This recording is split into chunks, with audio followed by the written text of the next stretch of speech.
بسم اللہ الرحمن الرحیم۔ السلام علیکم ورحمۃ اللہ وبرکاتہ۔ ارباب نظر کو کوئی ایسا نہ ملے گا، ارباب نظر کو کوئی ایسا نہ ملے گا، انسان تو مل جائیں گے مولا نہ ملے گا۔ تاریخ اگر ڈھونڈے ثانی محمد، ثانی تو بڑی چیز ہے سایہ بھی نہ ملے گا۔ معزز ناظرین کرام، آج ہم آپ کی خدمت میں انتہائی اہم ٹاپک کے ساتھ حاضر ہوئے ہیں۔ آج کا ٹاپک ہے واقعہ معراج۔ آپ کریم صلی اللہ علیہ وسلم کی زندگی میں جتنے بھی واقعات رونما ہوئے، ان تمام واقعات میں سے معراج کا واقعہ بہت اہمیت کا حامل ہے۔ واقعہ معراج نے دنیا میں بہت زیادہ شہرت حاصل کی، کیونکہ واقعہ معراج ہے ہی ایسا کہ رات کے ایک پل میں اللہ تبارک و تعالیٰ نے اپنے پیارے حبیب حضرت محمد مصطفیٰ صلی اللہ علیہ وسلم کو سیر کرایا۔ واقعہ معراج کے بارے میں کچھ لوگوں کے اعتراضات بھی ہیں اور کچھ لوگوں نے اس بات کا انکار بھی کیا ہے، اور کچھ لوگوں نے یہ کہا ہے کہ یہ واقعہ معراج خواب کی حالت میں ہوا ہے، اور کچھ حضرات کا کہنا ہے کہ یہ بیداری کی حالت میں ہوا ہے۔ کچھ حضرات کا کہنا ہے کہ آپ کریم صلی اللہ علیہ وسلم بذات خود تشریف لے کر گئے، یا آپ کریم صلی اللہ علیہ وسلم کو ایک جگہ پر بٹھا کر مشاہدات کروائے گئے۔ قرآن کریم جس بات کی طرف دلالت کرتا ہے، اس بات سے ہمیں یہ بات معلوم ہوتی ہے کہ بذات خود آپ کریم صلی اللہ علیہ وسلم وہاں پر تشریف لے کر گئے۔ قرآن مجید میں واقعہ معراج کی غرض بتائی گئی ہے کہ واقعہ معراج کیوں پیش آیا، اور احادیث مبارکہ ان کی تردید نہیں کرتی ہیں بلکہ ان کی توثیق میں مزید اضافہ کرتی ہیں۔ اللہ تبارک و تعالیٰ قرآن مجید میں سورۃ بنی اسرائیل میں ارشاد فرماتے ہیں کہ سبحان الذی اسری بعبدہ لیلا من المسجد الحرام الی المسجد الاقصی الذی بارکنا حولہ لنریہ من آیاتنا انہ هو السمیع البصیر، کہ پاک ہے وہ ذات۔ ابھی یہاں پر سبحان کا جو لفظ آیا ہے، یہ لفظ ہمیں یہ بتا رہا ہے کہ اللہ تبارک و تعالیٰ کی ذات پاک ہے۔ اگر یہ واقعہ صرف خواب کی حالت میں ہوتا تو قرآن مجید میں ان الفاظ کے ساتھ اس کو بیان نہیں کیا جاتا۔ محض ایک خواب کو قرآن مجید کی زینت بنانا یہ نہیں ہو سکتا تھا، لیکن اللہ تبارک و تعالیٰ نے اپنے حبیب حضرت محمد مصطفیٰ صلی اللہ علیہ وسلم کو رات کے ایک پل میں بہت ساری چیزوں کا مشاہدہ کروایا۔ تو میرے بھائیوں اور دوستو، یہ واقعہ معراج جو ہے یہ بہت ہی اہمیت کا حامل ہے۔ آئیے ہم بیان کرتے ہیں کہ اللہ تبارک و تعالیٰ نے اپنے حبیب حضرت محمد مصطفیٰ صلی اللہ علیہ وسلم کو معراج کس طرح کروایا۔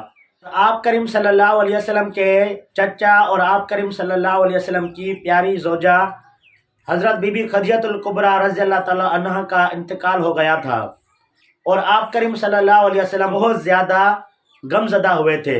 تو اس سال کو عام الحزن قرار دیا گیا، تو اللہ تبارک و تعالیٰ نے کچھ ہی عرصے میں معراج کروایا۔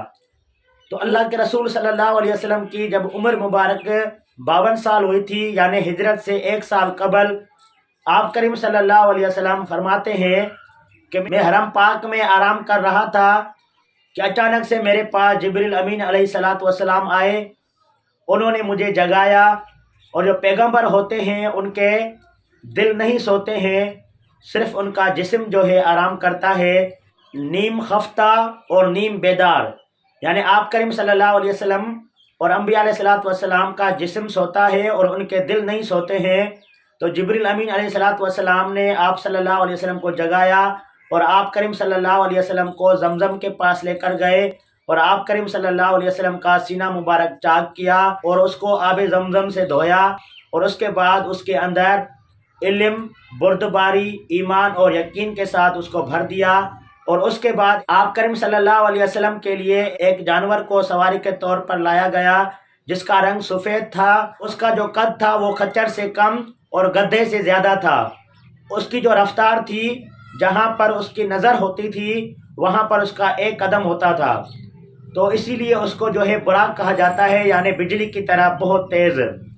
تو وہ بدکنے لگا، تو حضرت جبرائیل علیہ السلام نے ان کو تھپکی دی اور یہ کہا کہ آج تک اس جیسا شہ سوار آپ پر کبھی سوار نہیں ہوا۔ تو اس کے بعد اس کے پسینے چھوٹ نکلے۔ اس کے بعد آپ کریم صلی اللہ علیہ وسلم اس پر سوار ہوئے اور آپ کے ساتھ حضرت جبرائیل علیہ السلام بھی ساتھ چلے۔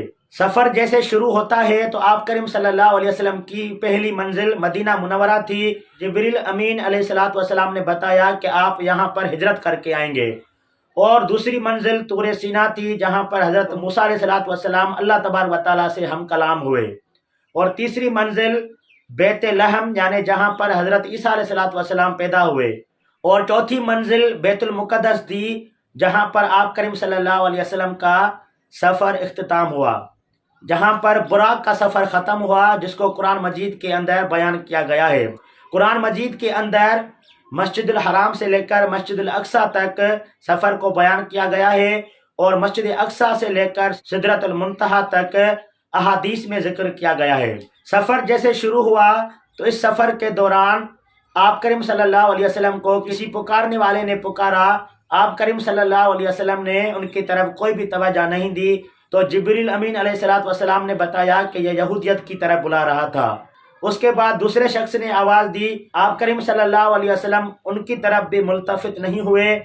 جبرائیل امین علیہ السلام نے بتایا کہ یہ نصرانیت یعنی عیسائیت کی طرف بلا رہا تھا۔ اس کے بعد ایک عورت سنور کے آئی، آپ کریم صلی اللہ علیہ وسلم نے ان سے اپنی نظر پھیر لی۔ جبرائیل امین علیہ السلام نے بتایا کہ یہ دنیا تھی۔ اس کے بعد ایک بڑھیا عورت آئی، تو جبرائیل امین علیہ السلام نے کہا کہ اس سے آپ دنیا کی عمر کا اندازہ کر لیجئے۔ اس کے بعد پھر ایک شخص آپ کریم صلی اللہ علیہ وسلم کے سامنے آیا، آپ کریم صلی اللہ علیہ وسلم اس کی طرف بھی متوجہ نہیں ہوئے۔ جبرائیل امین علیہ السلام نے بتایا کہ یہ شیطان تھا جو کہ آپ کو اپنے راستے سے ہٹا رہا تھا۔ اس کے بعد آپ کریم صلی اللہ علیہ وسلم بیت المقدس پہنچے اور سواری کو وہاں پر باندھ دیا جہاں پر پہلے انبیاء علیہ السلام بندھا کرتے تھے۔ سارے انبیاء علیہ السلام نماز کے لیے صف بندی کر چکے تھے، لیکن امامت کے لیے وہ انتظار کر رہے تھے کہ امامت کے لیے کون آگے بڑھ رہا ہے۔ تو جبرائیل امین علیہ السلام نے آپ کریم صلی اللہ علیہ وسلم کو ہاتھ سے پکڑ کر آگے کیا، تو آپ کریم صلی اللہ علیہ وسلم نے وہاں پر تمام انبیاء علیہ السلام کی امامت کروائی۔ اس کے بعد آپ کریم صلی اللہ علیہ وسلم کو 3 پیالے پیش کیے گئے، ایک میں پانی تھا اور ایک میں دودھ اور ایک میں شراب۔ آپ کریم صلی اللہ علیہ وسلم نے دودھ والے پیالے کو منتخب کیا۔ جبرائیل علیہ السلام نے آپ کو مبارکباد دی کہ آپ نے اپنی فطرت کو پا لیا۔ اس کے بعد آپ کریم صلی اللہ علیہ وسلم کے سامنے سیڑھی کو پیش کر دیا گیا، اور یہاں سے جو ہے آسمانوں کی طرف سدرۃ المنتہا تک سفر کا آغاز ہوتا ہے، اور سیڑھی کو عربی زبان میں معراج کہا جاتا ہے، اور یہ پورا واقعہ معراج کے نام سے مشہور ہوا۔ تو آپ اس بات کو یاد کر لیں کہ جو واقعہ معراج ہے وہ 27 رجب، اور جب آپ کریم صلی اللہ علیہ وسلم کی عمر مبارک 52 سال تھی، اور ہجرت سے 1 سال قبل یہ واقعہ پیش آیا۔ بیت المقدس سے آگے جو سدرۃ المنتہا تک کا واقعہ ہے، یہ واقعہ ہم ویڈیو کے نیکسٹ پارٹ میں آپ کے ساتھ شیئر کریں گے۔ آج کا جو حصہ ہے وہ مسجد الحرام سے لے کر مسجد الاقصیٰ تک کا ہے۔ میں امید کرتا ہوں کہ ان کے بارے میں جو معلومات ہوگی وہ آپ کو سمجھ میں آ گئی ہوگی، اور آپ نے اس کو ازبر کر لیا ہوگا، اور اپنے دوستوں کے ساتھ اب اس بات کو ضرور شیئر کریں گے۔ آپ نیکسٹ ویڈیو کا انتظار کرتے رہیں، ملتے ہیں پھر اگلی ویڈیو میں، تب تک آپ کی اجازت چاہتا ہوں۔ اللہ حافظ۔